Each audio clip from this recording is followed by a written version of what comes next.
तुमचं आता कोणतेही रेशन कार्ड असू दे, मग ते केशरी असेल किंवा पिवळे असेल, तर ते रेशन कार्ड आता 1 ऑक्टोबर पासून बंद होणार। तुम्ही पुराव्यासहित ही बातमी पाहू शकता। मग त्यासाठी तुम्ही 2 कामं आत्ताच केला तर तुमचं रेशन कार्ड बंद होण्यापासून वाचू शकेल। मग ही 2 कामं तुम्हाला कोणती करायची आहेत ते व्हिडिओमध्ये लक्ष देऊन बघा। महाराष्ट्रातील नागरिकांसाठी रेशन कार्डाबाबत महत्त्वाची माहिती आणि नवीन नियमांची जाणीव करून देण्यासाठी हा व्हिडिओ बनवला आहे। राशन कार्ड हे प्रत्येक नागरिकासाठी अत्यंत महत्त्वाचे दस्तऐवज आहे। ते त्यांना सरकारी योजनांचा लाभ देण्यासाठी महत्त्वाचे ठरते। परंतु नुकत्याच झालेल्या बदलामुळे काही नागरिकांचे राशन कार्ड बंद होण्याची शक्यता आहे। या व्हिडिओमध्ये आपण या बदलाबद्दल व्यवस्थित माहिती सांगणार आहोत आणि नागरिकांनी आपले रेशन कार्ड सुरू ठेवण्यासाठी नेमके काय करावे याबद्दल आम्ही सांगणार आहे। त्यामुळे व्हिडिओ शेवटपर्यंत नक्की बघा। राशन कार्ड हे एक अधिकृत दस्तऐवज आहे जे सरकारकडून जारी केले जाते।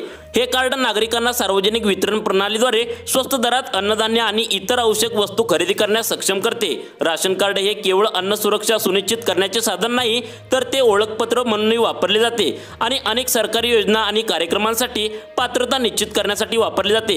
मग आता बघा कोणाचे रेशन कार्ड पहिल्यांदा बंद होणार आहे। अलीकडेच केंद्र शासनाने राशन कार्डसाठी नवीन नियम लागू केले आहेत। या नियमानुसार 2 प्रकारच्या नागरिकांचे आता रेशन कार्ड बंद होण्याची शक्यता आहे। ज्यामधील पहिले म्हणजे सरकारी नोकरीत असलेले नागरिक। सरकारी नोकरी असलेल्या नागरिकांचे राशन कार्ड बंद करण्याचा निर्णय शासनाने आता घेतला आहे। याचे प्रमुख कारण म्हणजे मोफत राशन हे प्रामुख्याने गरीब आणि गरजू नागरिकांसाठी असते।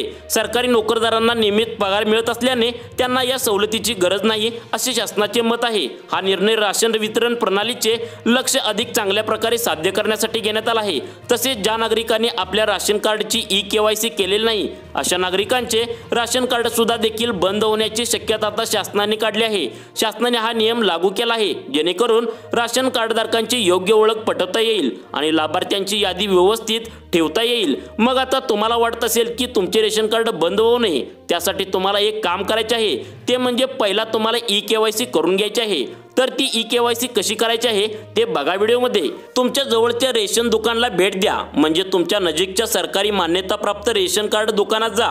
औषध कागदपत्रे सादर करा, म्हणजे तुमचे राशन कार्ड, आधार कार्ड आणि इतर ओळखपत्रे सोबत घेऊन जा। बायोमेट्रिक माहिती द्या, म्हणजे दुकानात तुमची बोटांची ठसे आणि डोळ्यांचे स्कॅन करण्यात येईल। मोबाईल नंबर जोडा, म्हणजे तुमचा मोबाईल नंबर राशन कार्डाशी लिंक करा। ही प्रक्रिया पूर्ण झाल्यावर पुष्टीकरण म्हणून पावती मिळवा। शासनाने ई-केवायसी करण्यासाठी 30 सप्टेंबर ही अंतिम मुदत निश्चित केली आहे। या तारखेपर्यंत ज्या नागरिकांनी ई-केवायसी केली नाही त्यांचे राशन कार्ड निलंबित किंवा रद्द केले जाऊ शकते। त्यामुळे सर्व नागरिकांनी ही प्रक्रिया वेळेत पूर्ण करणे महत्त्वाचे आहे। सर्वात महत्त्वाचे म्हणजे निश्चित केलेल्या मुदतीत ई-केवायसी प्रक्रिया पूर्ण करा। तुमच्या राशन कार्डवरील सर्व माहिती अचूक असल्याची खात्री करा। तुमचे राशन कार्ड नियमितपणे वापरा। बराच काळ वापर न केल्यास ते बंद होऊ शकते। राशन कार्डबाबत वेळोवेळी येणाऱ्या सरकारी सूचना आणि नियमाचे पालन करा। काही समस्या असल्यास स्थानिक रेशन कार्यालय किंवा संबंधित विभागाशी संपर्क साधा। मित्रांनो, याबद्दल तुम्हाला काय वाटतं? तुमच्या प्रतिक्रिया आम्हाला कमेंटद्वारे नक्की कळवा व अशाच प्रकारच्या योजनांची माहिती पाहण्यासाठी आमच्या लाईफ चेंज मोटिवेशन या योजनांच्या चॅनलला नक्की सबस्क्राईब करा।